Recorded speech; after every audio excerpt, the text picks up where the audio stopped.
கஞ்சா குடித்தா government arrest பண்ண தெரியாதா? எம்மாரு தெரியுமாரு? ஏன் தப்பு பண்ணுற? கஞ்சா குடித்தா கவர்மெண்ட் அரெஸ்ட் பண்ண தெரியாதா? சாப்பிட்டியாடா? எல்லாம் அடிக்கக்கூடாதுல்ல, ஏன் தப்பு பண்ணுற?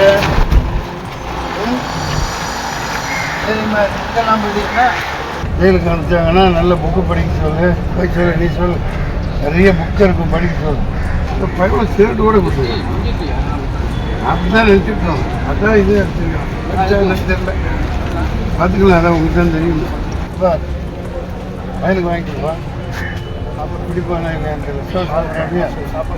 எல்லாம் சாப்பிட சொல்லு.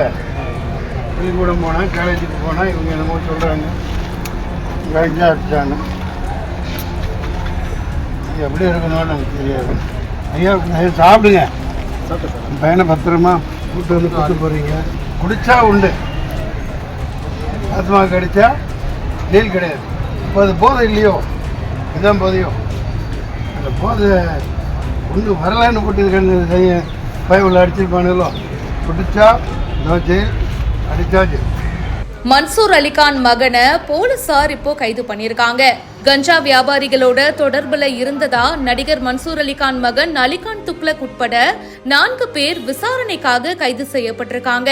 இப்போ நீதிமன்றத்துல ஆஜர்படுத்தப்பட்டு சிறையிலையும் அடைக்கப்பட்டிருக்காரு. நடிகர் மன்சூர் அலிகான் தன்னுடைய மகனை பாக்குறதுக்காக நீதிமன்றத்துக்கு வந்திருக்காரு. இந்த வீடியோ இப்போ சோஷியல் மீடியால வைரலா போயிட்டு இருக்கு. இதை பத்தி உங்களுடைய கருத்துக்களை ஷேர் பண்ணுங்க. இப்பவே ஃபாலோ பண்ணுங்க.